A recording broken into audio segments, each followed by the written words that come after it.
మహారాష్ట్ర కర్ణాటకలో కురుస్తున్న భారీ వర్షాలతో కృష్ణా బేసిన్లోని ప్రాజెక్టులు జలకల సంతరించుకున్నాయి.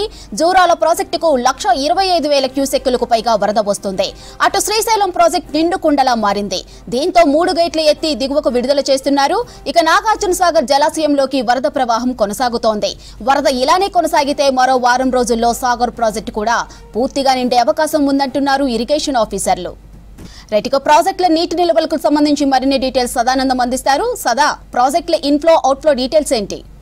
ఇటు ఎగువ రాష్ట్రాలైనటువంటి కర్ణాటక, మహారాష్ట్ర ఈ రెండు రాష్ట్రాల్లో కురుస్తున్న భారీ వర్షాలకు తెలంగాణలో కృష్ణానది పైన ఉన్న ప్రాజెక్టుల్లో ఆ ప్రాజెక్టులన్నీ కూడా నీటి కళ్ళను సంతరించుకున్నాయని చెప్పొచ్చు. ముఖ్యంగా కర్ణాటకలో ఉన్నటువంటి ఆల్మట్టి, నారాయణపూర్ ఈ రెండు ప్రాజెక్టులకు కూడా భారీగా వరద నీరు వచ్చి చేయడం మహారాష్ట్ర నుంచి, అలాగే కర్ణాటకలో కూడా కురుస్తున్న వర్షాలకు కర్ణాటకలో ఉన్నటువంటి ఆల్మట్టి, నారాయణపూర్ ఈ రెండు ప్రాజెక్టులు కూడా పూర్తిగా నిండిపోయాయి. దీంతో ఆ వాటర్ అంతా కూడా కిందికి వదులుతున్నారు. ఇక తెలంగాణలోకి ఎంటర్ కాగానే జూరాల ప్రాజెక్టుకు భారీగా ఇన్ఫ్లో వస్తుంది. 1,26,000 క్యూసెక్స్ల ఇన్ఫ్లో ఈ జూరాల ప్రాజెక్టులోకి వస్తుంది. సో దానిలో నుంచి ప్రస్తుతానికి దానిది మొత్తం పూర్తి స్థాయి వచ్చేసి దానిలో 9.66 టీఎంసీల నీటిని స్టోరేజ్ చేసుకోవచ్చు. సో కానీ ప్రస్తుతం దానిలో 7.95 టీఎంసీల నీటిని స్టోర్ చేసుకుంటూ 1,26,000 క్యూసెక్స్ల నీటిని కూడా కిందికి వదులుతున్నారు. సో అక్కడి నుంచి పూర్తిగా శ్రీశైలం డ్యామ్కు, శ్రీశైలంకి భారీగా ఈ వరద నీరు కృష్ణా వాటర్ అంతా కూడా వస్తుంది. సో ఇప్పటికే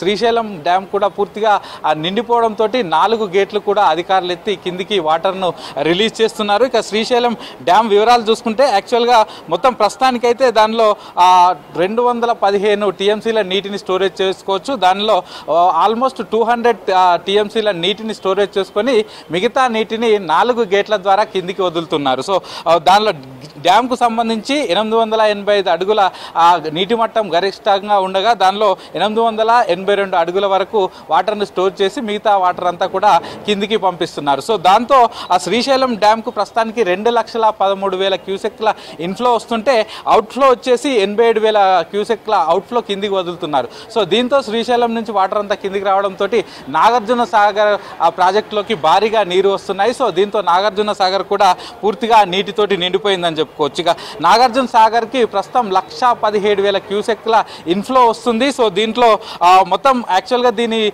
నీటి మట్టం పూర్తి స్థాయి నీటి మట్టం వచ్చేసి 590 అడుగులు కాగా ప్రస్తుతం 535 అడుగుల మేర ప్రస్తుతానికైతే దానిలో వాటర్ అయితే ఉంది.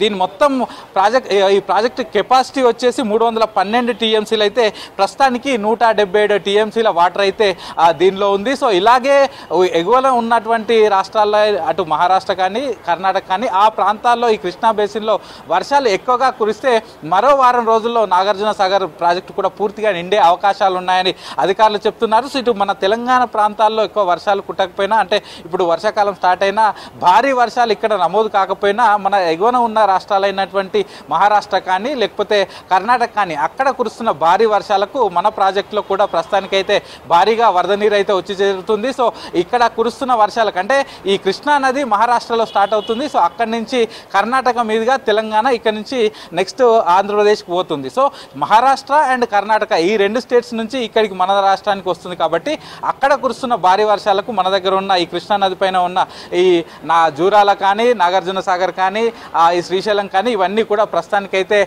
భారీ నీరైతే ఇక్కడికి వచ్చి చేరింది. సో ఇంకా ఫ్యూచర్లో ఇంకొక వారం రోజుల పాటు ఇలాగే వర్షాలు కురిస్తే నాగార్జున సాగర్ కూడా పూర్తిగా నిండిపోయే అవకాశాలు ఉన్నాయని అధికారులు అయితే చెప్తున్నారు. మాధురి.